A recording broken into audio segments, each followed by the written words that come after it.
নির্বাচন শেষ। বহুল আকাঙ্ক্ষিত যে নির্বাচন সেটি অবশেষে অনুষ্ঠিত হয়েছে। যারা পরাজিত হয়েছেন তাদের কিছু অভিযোগ রয়েছে। তারা সেই অভিযোগ নিয়ে নিয়মতান্ত্রিকভাবে নির্বাচন কমিশনে অভিযোগ দায়ের করবেন। পাশাপাশি বিরোধী দল হিসাবে নিজেদেরকে মেনে নিয়েছেন।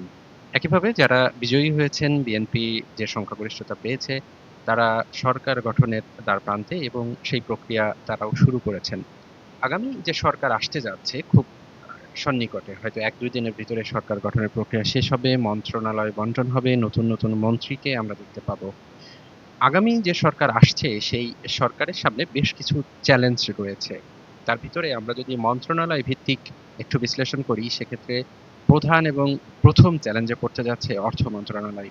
অর্থ মন্ত্রণালয় তার কর্মকাণ্ড যদি সঠিকভাবে সম্পন্ন করতে পারে তাহলেই একটি সরকার সুষ্ঠু এবং সুন্দরভাবে তারা চলতে পারবে। রাষ্ট্র দারুণভাবে সামনের দিকে এগিয়ে যাবে। কিন্তু বিগত ফ্যাসিস্ট সরকারের সময়ে অর্থ মন্ত্রণালয়ের মাধ্যমে বিভিন্ন আর্থিক প্রতিষ্ঠান, ব্যাংক খাত থেকে শুরু করে যে পরিমাণ দুর্নীতি আর অনিয়ম হয়েছে, আগামী সরকারের অর্থমন্ত্রীকে সেটি মোকাবেলা করতে হবে।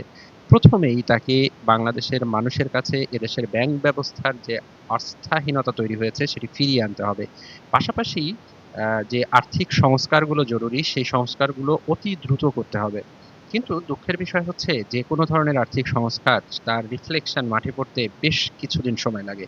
ফলে সরকার গঠনের সাথে সাথেই যদি তারা ইতিবাচক কোনো ভূমিকা নেয়ও, উদ্যোগও নেয়, সেটিও কিন্তু মাঠ পর্যায়ে পৌঁছাতে অনেক দেরি হবে। ফলে এই মন্ত্রণালয়ের দায়িত্বে যিনি থাকবেন তাকে প্রতিনিয়ত নানা রকম চ্যালেঞ্জের সম্মুখীন হতে হবে। যারা ঋণ খেলাপি রয়েছেন, যেই ঋণ খেলাপিদের কাছ থেকে খেলাপি ঋণ উদ্ধার করার একটি বিষয় রয়েছে। ঋণ পুনঃতফসিলের বিষয়ে যে ধরনের অনিয়ম এর আগে ঘটে গেছে সেগুলোকে ট্যাকেল করার একটা ব্যাপার রয়ে গেছে।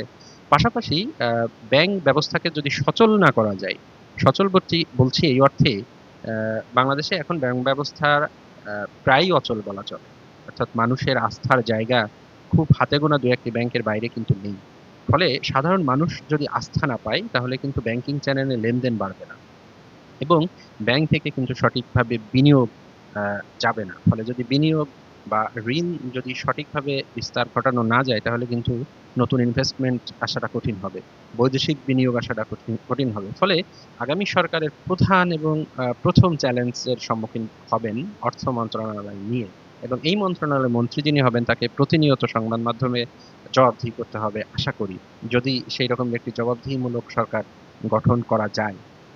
সেই ক্ষেত্রে অর্থ মন্ত্রণালয়কে শুধু ব্যাংক এবং আর্থিক প্রতিষ্ঠান নয়, তার আরো যে সমস্ত জায়গায় বিভিন্ন প্রকল্পে অনিয়মগুলো হয়, বিভিন্ন বরাদ্দে অনিয়ম হয়, বিদেশি যে প্রকল্পগুলো আসে সেগুলো থেকে যে অনিয়ম হয়, এই যে অনিয়মের যে একটা আখড়ায় পরিণত হয়েছে গোটা দেশ, গোটা রাষ্ট্র ব্যবস্থা, গোটা সরকার ব্যবস্থা, সেই জায়গায় কিন্তু অর্থ মন্ত্রণালয়কে চ্যালেঞ্জের সম্মুখীন হতে হবে।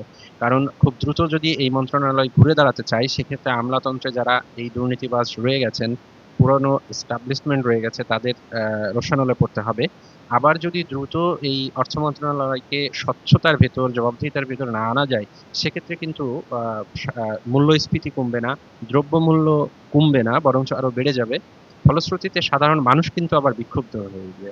ফলে আগামী যে সরকার আসতে যাচ্ছে সার্বিক দিক বিবেচনায় সমস্ত কিছু বিশ্লেষণে অর্থ মন্ত্রণালয়কে সর্বোচ্চ চ্যালেঞ্জের সম্মুখীন হতে হবে বলে আমার মনে হয়।